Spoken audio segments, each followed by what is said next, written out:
How's it going, everybody? Bryan Alvarez here on Wrestling Observer Live. We are here every day, Monday through Friday, noon Pacific 3 Eastern, Sunday 3 Pacific 6 Eastern. It's Friday here on the show, and we got a lot to talk about here today. You know, I'd like to sit here and talk about how our YouTube channel hit 100,000 subscribers yesterday. I'd like to sit here and talk about how tomorrow, Black Label Pro, March 25th, Fight.tv. Or you can head to the building live, myself and Filthy Tom Lawler, defeating the Bang Bros for the Black Label Pro Tag Team Championships. I'd like to talk about all of these things. How much I hate Oreo the Orca, and I'm absolutely sick that we hit 100,000 subscribers and all people can do is say, now can we have Oreo on the show? I would like to talk about all these things, but we got to talk about CM Punk. Yes, we do. We got to talk about Punk. We got to talk about Vince McMahon, who I tried to tell you is back, at least to a degree. He's not all the way back, but he's sneaking his way back in. New AEW television show, which should be debuting at some point fairly soon. Ronda Rousey, where has she been? Well, turns out she's out with a broken arm. Give the details on that. Dynamite ratings from Wednesday. Sakura Genesis now with an IWGP Women's Championship match. The former Sasha Banks, Mercedes Moné, will be defending the title there. Ring of Honor Supercard of Honor. Injury to Josh Alexander. And so much more. So we got a lot to get into here today. If you want to text us, 425-780-7566. That is 425-780-7566.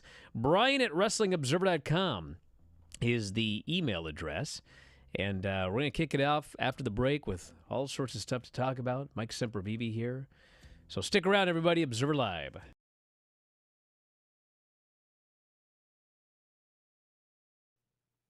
It's definitely something I will remember for the rest of my life. Just like hearing that 1, 2, 3, the bell and like the fans going crazy. Like it was like a dream. Like it was an amazing feeling. Like I've never performed in front of a crowd that was that energetic and had that many people in the, in the stadium. So it was really cool. And I was just really happy that like people were behind me, like, cause nobody knew who I was. And just to have the fans have my back like they did that night, it was very special because it doesn't happen very often, moments like that. So I was cool to like be the guy in that situation.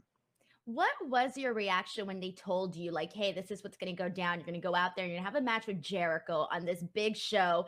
And then on top of that, you're going to be the one to go over. Like, what were you thinking? What was your reaction to that? And what was your like moment before you went out onto the actual, to do the actual matchup?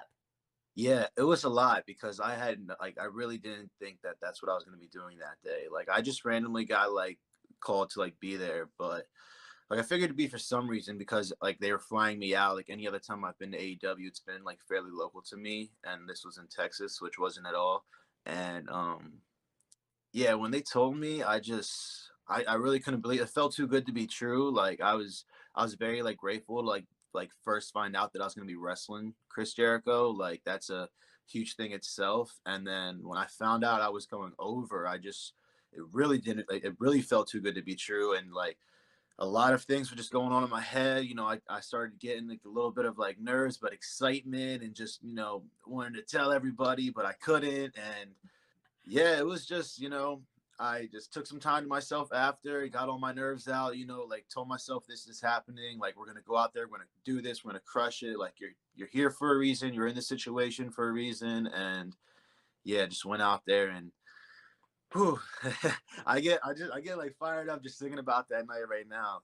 It was, me and Chris, we made magic happen out there, and we made a very, very special moment. And like he's the one that, made it for me. What feedback did you get after that match, and what feedback have you been getting? Because you've really been, thrusted into the spotlight in AEW, and, you're now one of the guys that would definitely consider, a rising star. So for you, like, what has the feedback been like from either Jericho, Tony Khan, or anybody else in AEW? One of the biggest things I've honestly been told is to enjoy everything that's going on. Like that, like I've been told that a lot. Like, don't take any of this for granted right now. Like, don't get too caught up in all the other, stuff that comes with this. Like, just have fun and enjoy what's going on.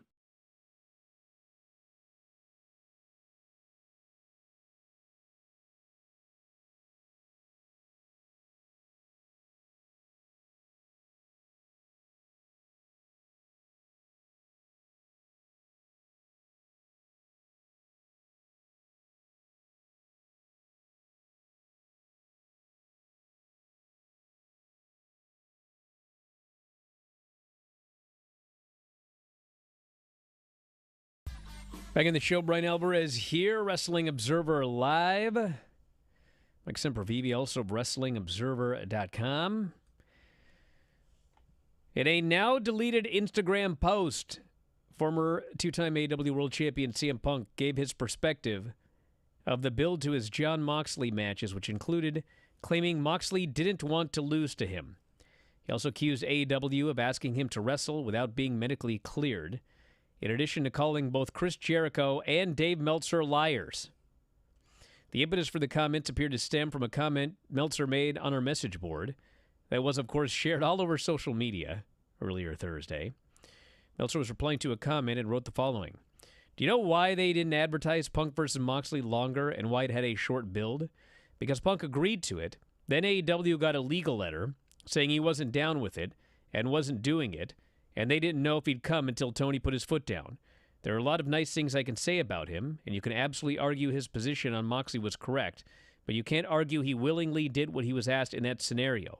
Meltzer was referring to the build for Punk versus Moxley at All Out, which saw Moxley defeat Punk in 3 minutes on the August 24th Dynamite. The fact that the Dynamite match happened was a surprise to many fans, as they assumed the first time they would see Punk wrestle following his summer foot surgery would be at All Out.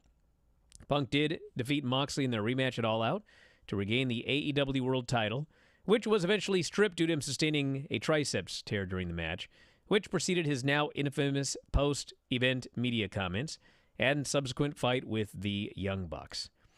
In a now-deleted Instagram post, Punk said he insisted he needed to be cleared from his foot surgery before he could return. But, quote, they kept saying it could just be a squash, so I didn't need to be cleared, which he did not agree with. Punk seems to credit the match and build to All Out to Moxley's Rocky III idea that he thought, quote, sucked. He went along with it and also claimed Moxley wouldn't lose to him, a first in his career. He says, I wasn't cleared to come back to wrestle yet.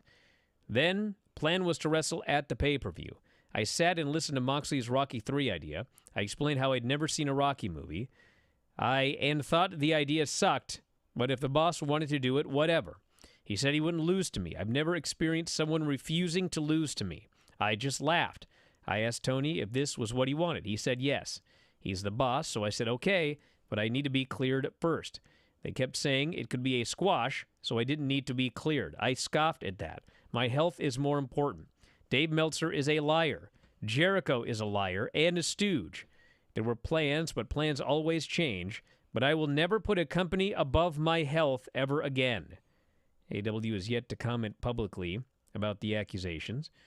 Jericho shared a Instagram post afterwards, which was essentially Matt Hardy saying delete because Punk quickly deleted his post. Punk's status with the company is unknown. He recovers from surgery for the aforementioned triceps tear. 1 point months ago, Meltzer reported Punk and AEW working on a buyout. And then he appeared in the crowd as a spectator at Battle in the Valley, resumed his duties as a color commentator for a regional MMA organization. So, I don't even know where to start with all of this. But, you know, a lot of people have said, oh man, he just needs to come back. Just come back and work a program with the Bucks and Kenny Omega, and everybody's going to make a lot of money. And I've been trying to tell people for months and months and months and months that it's not that easy. It's not just, oh, come back and make a lot of money.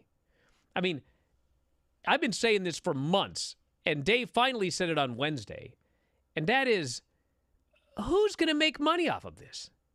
This is not WWE in the 90s. Everybody is not under these, whatever they call them, downside guarantees. Nobody gets bonuses for house shows. Nobody gets bonuses for pay-per-views. There are 0 bonuses. Everybody is on a guarantee. And so if the Young Bucks and CM Punk work together and business explodes, they make no money. Now, sure, granted, maybe when it's time to re-sign, maybe they can get a better deal. Maybe they would, maybe they won't. I don't know. But the idea that, hey, we're going to pop the house, everybody's going to go, no, you're not going to make more money. No one's making any more money off of this, okay? Then you've got the larger issue of people that really don't like each other, and they don't want to work together, and they don't want to have anything to do with each other. And the other thing, when people always go, Brian, Dave, taking side. Listen, forget anyone's side, okay? The fact of the matter is that the Young Bucks and Kenny Omega and Chris Jericho and Jon Moxley and all of these guys are very, very well liked within the company. People love working with them. They love them as people. They have a lot. Forget anybody outside of AEW. Forget any reporters or anybody. These are very, very well-liked people. And they are being buried. We had a fight involving them. I mean, I've said, I don't think this guy is coming back. I don't know if he's coming back or not. It's very clear he wants to come back. He has not been released. He has not been fired, okay? So I don't know what's going to happen, but I'm telling you right now, this is not going to be an easy situation to just bring him back. He's not going to walk in and everyone's going to be happy to see him. Sure, there are people there that like CM Punk. There are CM Punk supporters, and it's not just FTR. Obviously, they're big supporters of CM Punk. There are others as well, but they are... Anyway. And then, you know what is the most amazing thing about this whole thing? To me, okay? Why was CM Punk, why did he call out myself and Dave and others, and why was he angry at the Young Bucks and Kenny Omega? I'm not saying this like we are the result of all of this, but what was one of the things that really stuck in his craw at that all-out press conference? Well, he was very upset about this Colt Cabana story. And he apparently believed that the story got out because the Young Bucks told the story to me and they told the story to Dave, okay? I can tell you 100%, I did not hear this story from the Young Bucks. And Dave has said the exact same thing. He did not hear the story from the Young Bucks. And you know what's funny is, you know who I first started hearing this from? Fans!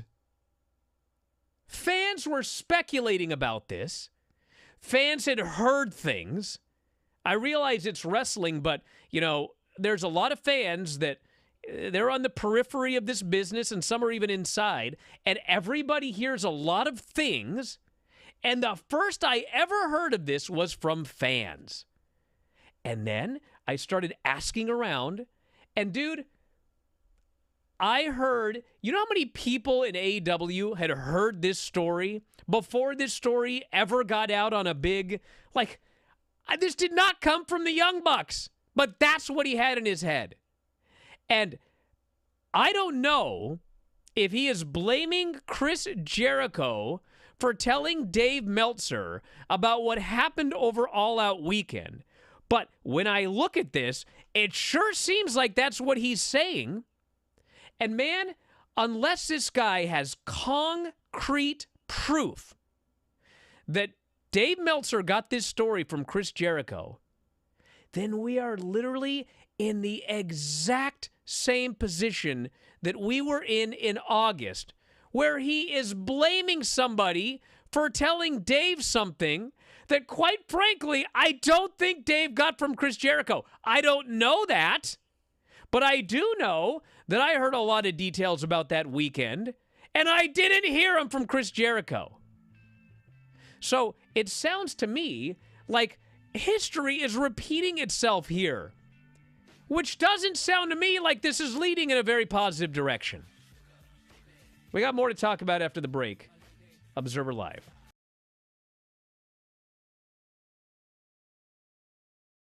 Question number 1. What was your first job? At a restaurant. What was your, like, were you like the bus boy? Like, what did you have to do? I food prep, and I did a little bit of dishwashing. It sucked, and I didn't do it for long. Question number 2. What has been the most difficult move to learn? Not really many difficult moves. I hate to sound like cocky, but I don't think I've Hey, if that's your answer, that's your answer. You're like, I could do it all. maybe like I don't know. That maybe like a satellite DDT if anything, but Okay. yeah. All right. Question number 3. What's one thing outside wrestling that you're a big fan of? SpongeBob. Are you really? Oh yeah, watch it like every night. Oh my God. Okay, so I gotta ask you because one of my addictions is SpongeBob memes all the time. There's like Facebook pages about it, and I will spend hours scrolling through them. Yeah, I recite SpongeBob all the time. Favorite SpongeBob character then? Definitely SpongeBob. He's the man. Excited. Who are you the most nervous or most excited to meet or wrestle in wrestling? There's a lot. There's a couple guys, so I'm a little nervous and excited to meet. But like who I haven't met yet. Either or, like ones that you haven't met yet or ones that you did meet already. Okay, yeah, it was pretty nerve-wracking meeting Sting. That was pretty cool. How was that interaction like? It was just it was fairly quick, just like, hey, like nice to meet you. Like he had his own face paint on, he had stuff to do. It was just a quick pass and go, but I definitely there's certain guys I have to build myself up to go up to, still. Like I get it. You're like, oh my God, I'm co-workers with Sting. Press on with the day. Question number 5. What's your ultimate dream match? So many, but right now I'm just throw out Bryan Danielson. Hell yeah. Oh my God, that would be incredible. Question number 6. If you weren't a wrestler, what do you think you would be doing? Something in wrestling. Being a referee. I don't know. Maybe I'd try out like UFC fighting or something like that, but yeah. Question number 7. Are you an introvert or an extrovert? I have a little bit of both. It definitely depends on like the situation I'm in and like what's going on with my day, but I can definitely be more like extroverted most of the time. Question number 8. What's one bad habit you're currently trying to break? Being late. Question number 9. What is your food Mount Rushmore? So like 4 food items that you're like, this is what I consider just delicious stuff, man. Here's a quick answer. Chicken, steak, donuts, and lasagna. Oh, hell yeah. All good stuff. My food Rushmore is like 20 heads, by the way. Question number 10, last one. What is your all-time favorite movie? The Hangover.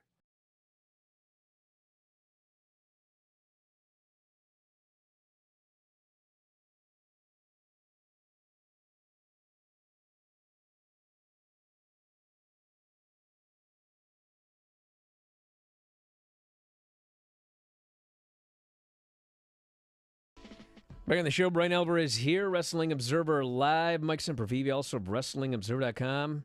Try and dial it back here a little bit. Hey, do you know we got new affiliates? Yes. Wrestling Observer Live has 2 new over-the-air radio affiliates. 99 KMSR 1520 AM, 99 KMSR 98.9, Mayville, North Dakota. So we'd like to thank station owner Craig Keating for welcoming us. And hopefully this will be the beginning of a lot of fun. We'll open to the phone lines sometime for folks over there in Mayville, North Dakota. But, hey, if you're even in the area, that AM station, those AM stations have a big reach. FM does as well, but AM usually has a much larger reach. So 99 KMSR, 1520 AM. Pretty much if you're anywhere, I would say within several hundred miles, you should tune in, see if you can grab it on your AM station. But you can always check us out. The Mightier 1090 AM, throughout all of Southern California as well. San Diego is a home base. So thank you to all of our radio affiliates. And hey, if you own a station and you want to carry the show, just DM me on Twitter at Bryan Alvarez, and we'll hook you up with the good folks at Sports Byline USA. Used to be the Sports Byline Radio Network. That's how old I am. Used to be the Sports Byline Radio Network. Now it's the Sports Byline Broadcasting Network. So, gotta make some changes. You have any comments on this Punk thing, or can we move on now? The only comment that I will say, because I will take myself out of all of the stuff that you had talked about at the beginning and everything, but it seems to be in the last 2 weeks or so, more and more scuttlebutt, more and more rumor, more and more talk about, will CM Punk return to the company? The only thing that I would want to know is, number one, obviously, you look at his claims and you go, well, okay, if I had to ask Tony Khan a question, I would say, well, did you want him to work? All that sort of stuff. Is there anything being reciprocated where if CM Punk wants to come back, there's somebody on the other side of things that is actively talking to him about that? If his injuries are about healed up, he's not suspended Well, anymore. I'm sure Tony's got to be talking to him. We should assume, and that's where... That's the only thing I'm interested in to wonder about. Are you talking about a buyout? Are you talking about coming back? What are you really talking about? Because you can make a little money short term. You can make some real hot stuff and get some real attention short term if he were to come back. But as you mentioned, when your biggest stars are Chris Jericho, Hangman Adam Page, Jon Moxley, Kenny Omega, and those people don't want to work with him, he may be. Who does he work with? What does he do? Exactly. I mean, you can do FTR and Punk in 6-man matches, but I mean. But at some point, people are going to want the elite, and the fact of the matter is, even if you believe that he's right, even if you believe in whatever happened with all this, because I don't know and I don't care, frankly, but even if you are 100% on his side, you take him, you put him in that company. Is it better for the company long term? Is it better for the company short term? Is it better for him personally? Does he want to be involved in that when there's about a zillion other places he could wrestle if he still has that itch? Not the least of which would be WWE, that I'm sure would welcome him with open arms, and all sorts of things would change as long as he cuts a promo on the way back in. So I don't know what the answer here is, but I'm very interested to know from AEW. I would love to be a fly on the wall in Tony Khan's office to hear some of these conversations, because I'd like to know how much he personally is entertaining the thought of bringing Punk back, and what will that mean for his locker room? Hey, listen, I don't know what happened All Out Weekend. I wasn't there. I don't know what happened. But what I can tell you is that in the wake of that All Out Weekend and that brawl, I mean, I heard from so many people who he had so much heat after that weekend. I don't care whose side fans are on. I don't care, okay? I don't care what side you think I'm on or Dave's on. I don't care. All I know is he had so much heat after that situation, okay? And after he was gone, everybody was in a much better mood, okay? Now,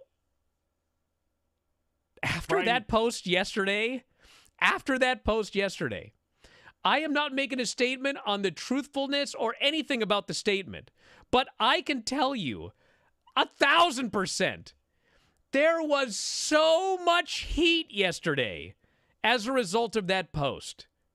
So it seems to me like we're in a situation where I don't see this being a positive if he's brought back. Maybe he'll be brought back, and man, it'll just be the greatest thing that ever happened for business. But, you know, I think we all see, you know, signs, and I do not see this as being a positive sign, that Instagram post yesterday, at all. I'm still, look, at that press conference, Tony Khan sat there, and CM Punk took all of the starch out of him and his company and took out his manhood and stomped it, and took his pride and stomped it. I would have to figure, at least. Maybe Tony Khan would disagree, but he sat there, and there was a new owner, there was a new boss who really didn't know what to do, in the moment. And that's still, as a man, as a boss, that's something that to me, and I know it's wrestling, I know in business you can turn the other cheek if there's, a pocket to be filled, but that was pretty bad on the way out the door. And just Tony Khan sitting there, and again, he's at fault because he sat there and took it, not saying anything while Punk ran down him and his company and his biggest stars. But to me, that's still one where Tony Khan has to answer that question if Punk comes back. Okay, what did he say to you? Because what were your real feelings that day? Getting squashed and being embarrassed, and frankly, hopefully taking it as a learning lesson in front of, God in the world. Dude, and forget the fight. Pretend that the fight never even happened. People he had heat for what he did at the press conference and what he had done to Tony and the way that he treated Tony at that press conference. I'm over this. Keep me out of this. This ain't my deal, okay? I don't want to hear about it. I got other things I got to talk about. Third weekly AEW television series could potentially be making its debut this summer. Andrew Zarian said AEW and Warner Brothers Discovery were finalizing a deal to add a third weekly in-ring AEW TV show to the schedule. Hour-long matches, Zarian hinted it would air on Saturday night. Dave Meltzer in The Observer had an update. He said unless something major changes, it will be premiering by July, if not earlier. The July 14th show in Saskatchewan, originally a Rampage taping, has been moved to July 8th. Where it is billed as a television taping, but not a Rampage taping.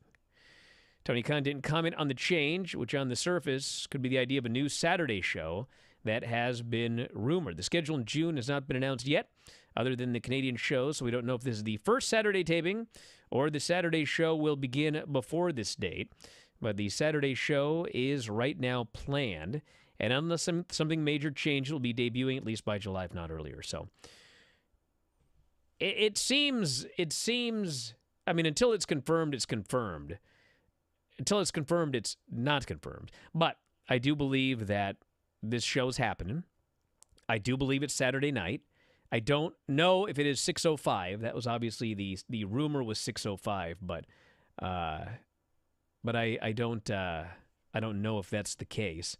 And I also don't have any of this confirmed, but I certainly have the impression that it is likely debuting before July, but I don't know that for sure.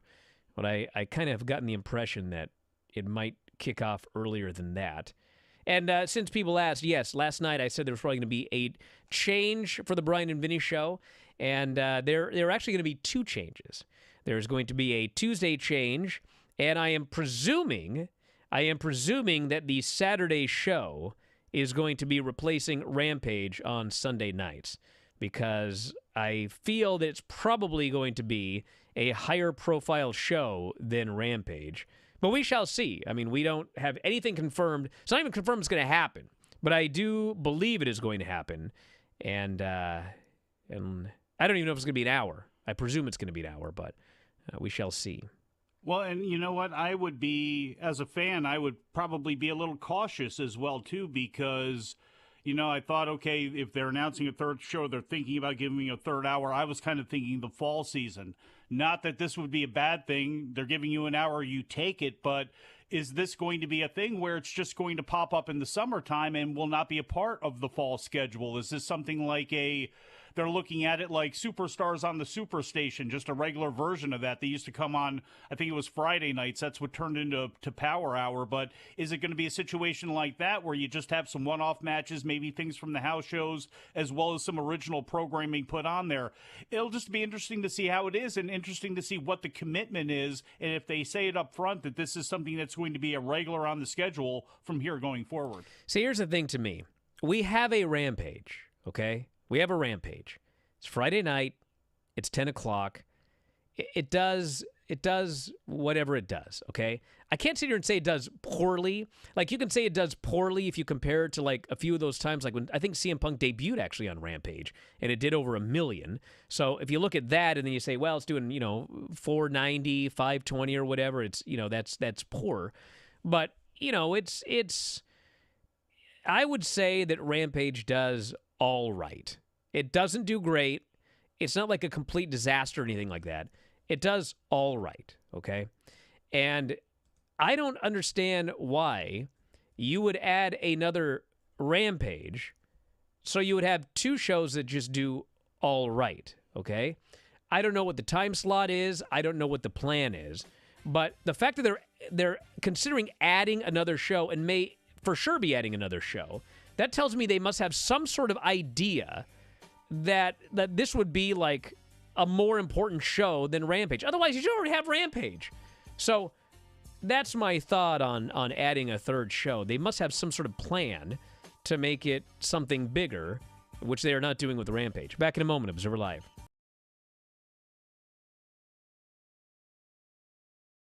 What was it like going to those early tours in Mexico when you're still not yet accepted? And, like you mentioned, kind of those barriers that you were kind of going through. What was the difference in terms of going then to those early trips in Mexico and then now when you're going to Mexico? Obviously, totally different. Yeah, completely. Totally. My first time that I went, so they used to run these really big Lucha Libre shows here in Chicago at the Congress Theater with like these super names like Wagner, Parka, Demon, anybody you can think of. So I was performing in front of like 2 or 3,000 people at 17 years old and meeting all these people. And I was playing a heel. I was throwing tortillas at the crowd.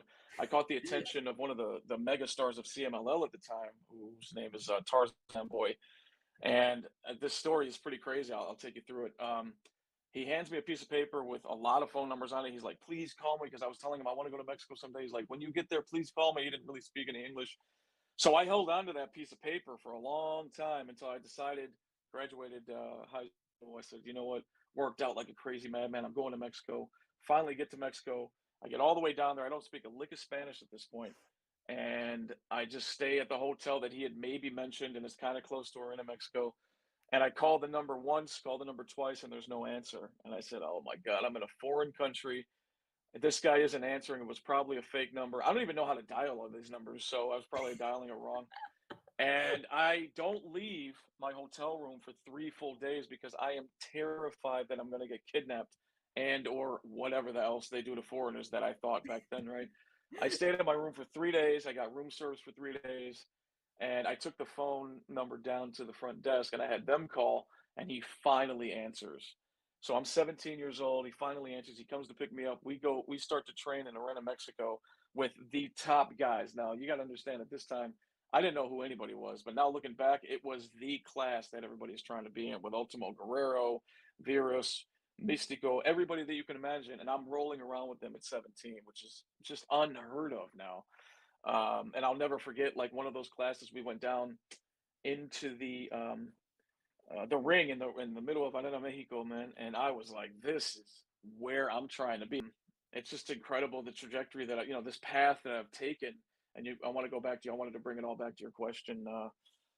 Going back to my start and going into the locker rooms and not knowing the language, obviously very nervous, uneasy, trying to be accepted, to now I go into these locker rooms and I'm completely accepted, respected, and people are eager to work with me. So it's just a complete 180 for sure.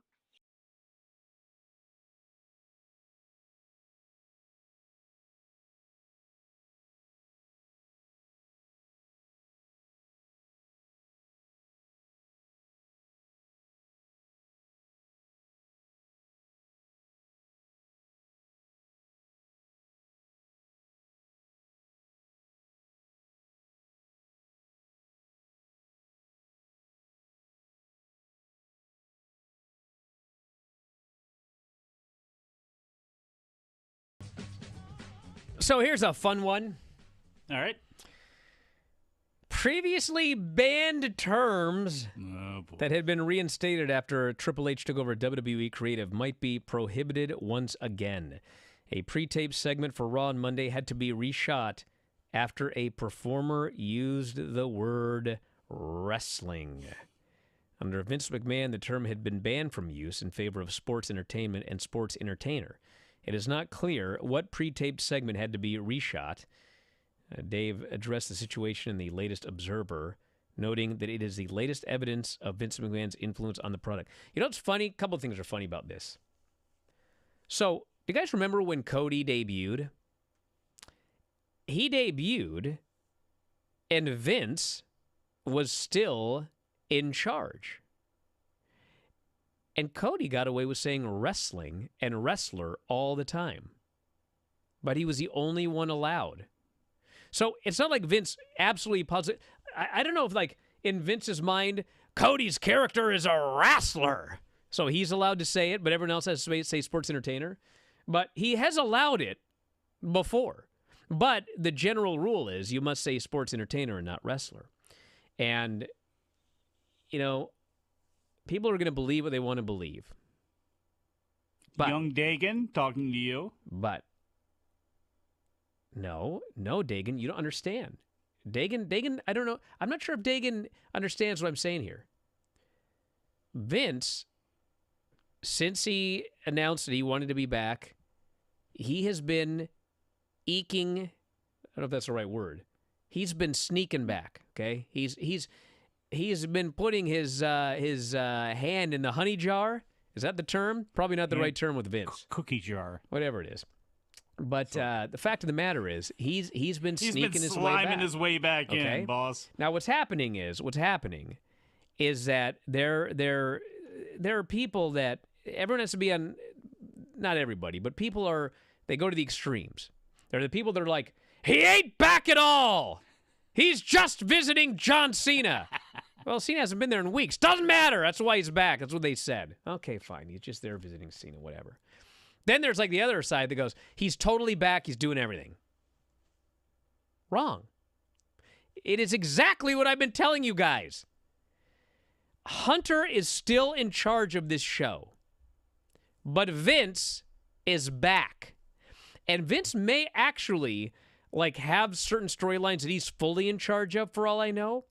But Vince is not back running the show. And the only way you will know he's back, because he's physically been there now, the only way you're going to know he's back is when every week nothing that they advertise takes place. Everything gets changed on a weekly basis. The script is ripped up every Monday and totally rewritten. It's not done by the time they go on the air. That's when he's fully back, if that ever happens. That's not the case right now. They advertise matches on a Monday. They do the matches the following Monday.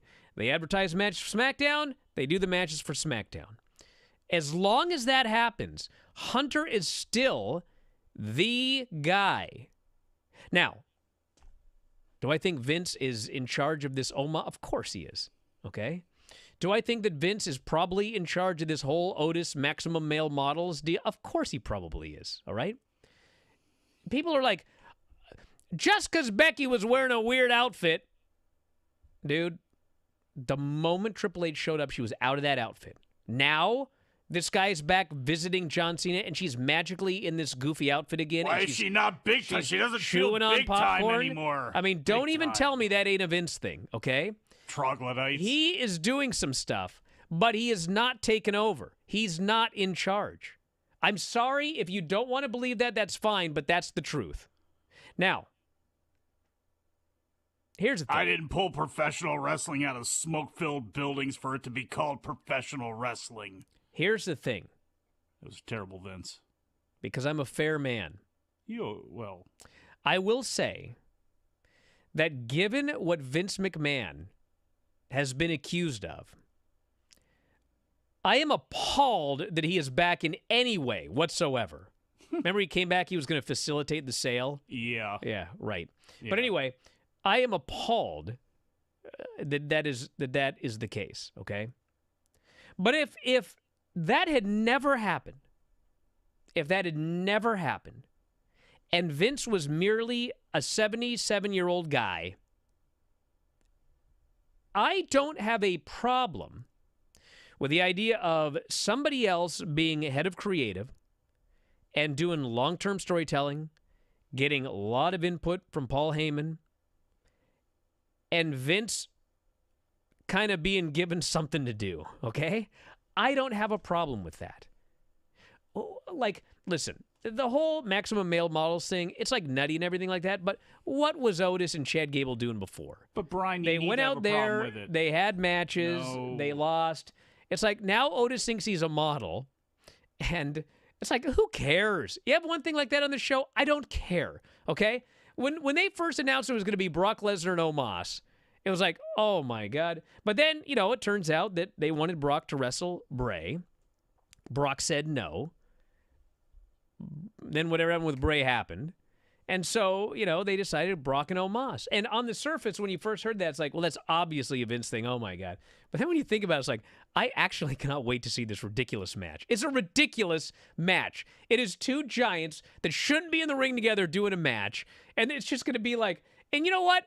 Who cares? It's one match on WrestleMania. I don't care. That's all I'm saying. See where you're going with this, though?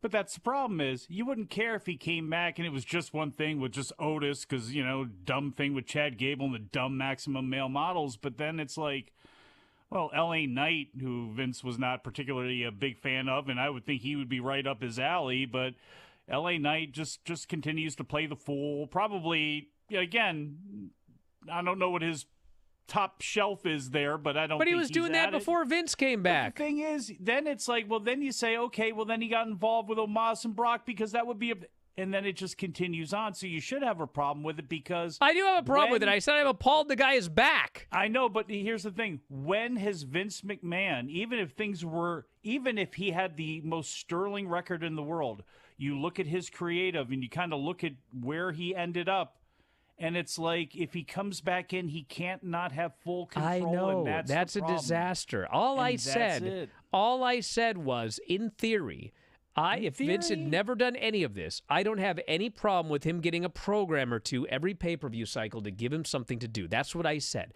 Now, obviously, he shouldn't be there because he actually did what he did, and he's not going to be able to control himself. So it's a disaster. But my general statement was, if status quo was status quo, and he was going to get 2 programs every pay-per-view cycle, and that's all he was going to do, and Paul was still in charge, and Paul was helping Paul, the Paul brothers, even though they're not brothers. I guess. I just think of it sometimes when it's like Ted Williams in baseball. Ted Williams was a great hitter in baseball. They tried to make him a manager, and he couldn't manage because he could not understand how these guys couldn't do what he could do. And he was one of those guys that wanted all of the power in the organization, and he'd make all of the moves. And when you have guys like that, sometimes you can't just go, okay, look, we're going to put you in charge of player development over here, a vice president of that, because we can use you there and you could be beneficial. When you have somebody like Vince, who is the orb in the whole room and just cannot help himself, to me, you cannot even give him a little bit of creative because then he can't help himself. You have to cut, I don't want to say like cut out a cancer and you have to do it like that, but you have to cut out the cancer and remove it completely. Otherwise, you're going to get what you've always got. I'm sure part of it is that someday I'm going to be 78. And I hope whoever's running this site's like, give the guy a segment here and there. Who cares? I'll come on and go, start yelling about some stupid thing, and then it'll be done, and I'll go back to painting or whatever I do back then. Exactly. Put it back in the corner. Exactly. Well, what else do we have here? Ronda Rousey confirmed reports she has a broken arm. Fractured her radius, which is one of 2 bones in the forearm, it says here. The radial. At WWE's house show. No, the radius. At WWE's house show in Rockford, Illinois, February 26, 2023. She also commented having no ACL or cartilage in her right knee due to injuries first suffered as a teenager. Yeah, that sucks. How do you train, she says, with no ACL or cartilage in your right knee as well as a fractured radius? Focus on what you can do. I have some of the most versatile training routines on earth. I need to do PT, build strength, retain flexibility, train technique across multiple disciplines, sometimes in a single session. After over 2.5 years of combat sports, boy, is this true. The smallest misstep could result in surgery. Great. Literally. Did I have to read that today? Well, how are you feeling? You're less than 24 hours away now, boss. Don't ask. 2 weeks after my ACL reconstruction, At 16, my mom had me on the floor doing push-ups to teach me a lesson. You can sit around and feel sorry for yourself, or get your mopey ass and train with a vengeance. And so she's training now, but probably not doing push-ups would be my guess with that arm injury. I wonder if Ronda's mom ever met Todd Marinovich's dad. Dynamite on Wednesday. Good number, 954,000 viewers, up 12% from last week. Best audience total for the show since February 22, 0.33 in 18 to 49, up 22.2% from the week prior. Ranked behind 2 NBA games on ESPN. And, man, that Vanderpump Rules. Golly. That's the new Below Deck. Can you imagine if that was on Below Deck, that show? Oh, my That'd God. be number one on they cable. ran out the boat? Oh, man. Yeah.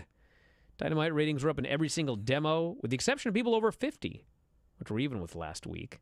Biggest increase, females 12 to 34, up 45.5%.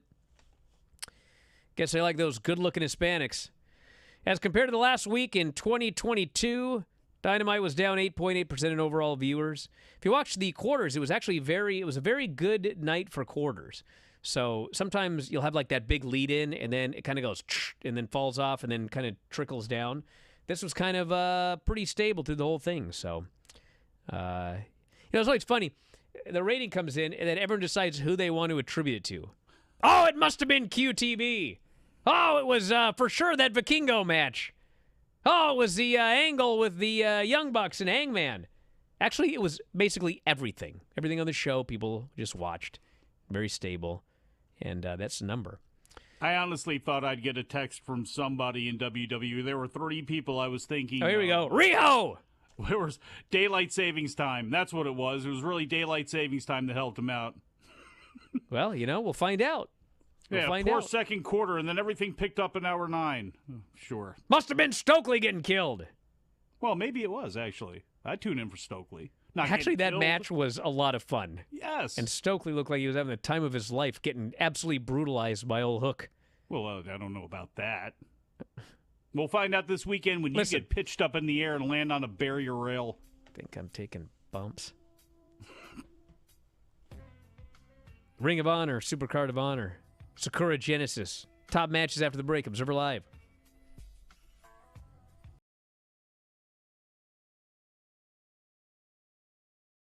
And it was also funny because ROH, when I was younger, was like shows I would go to and joke like, oh, if I wanted to choose like anywhere to be, I would want to be here. And it's crazy to think about because there was such like a vibe to ROH, and I feel like has that vibe again, and it's just even bigger than what it was before. And I'm just so grateful that I was able to be a part of it. And I also messed with a bunch of like the guys who've been on ROH for a minute.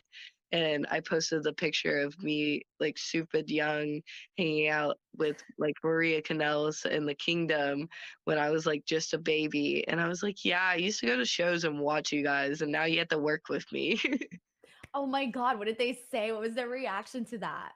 Everybody was like, you make me feel old. And I even joked with Bryce, the ref. He was like, yeah, I was looking at your social media, and I saw the post, and I was like, oh my God, I ref those shows. She's a child. And I was like, I had to grow up. I'm sorry. I'm still so young. And nobody, like, they're like, we love it, but you just make us feel old sometimes. You can't do this to us. I truly think that the women's community is super, super, like, protective and caring about one another, and truly want to see people grow. And it's funny because everybody wants to say, oh, we're competing for a spot. There's only a certain number of spots on shows. And I'm like, oh yeah, I get that, but we don't get better without each other. And that's the truth in wrestling. We need each other. You can't have a match by yourself. You need an opponent. Exactly. So for you, who are some of the women that you feel you've like really connected with, that you either helped you out in your journey, that you just really kind of bonded with, or that you take inspiration from? Definitely Jessica Havoc. She's an amazing woman, has helped me very early on my career, and even now. Ruby Soho. She's an amazing person, and if I message her, she'll answer any of my questions. No matter how goofy or crazy it is, she'll take the time and be like, "Yeah, I can help Billy out." I'm one of those people. I'm like, "Hey, what are you doing?" I have this really weird question about wrestling, and it will be like completely random topic that we have never talked about before, and then we'll go into like a sidebar conversation when I'm like, "Hey, you when's the next time I see you? Do you want to see this kid do a 450 off the AC unit?" She's like, "What are you talking about?"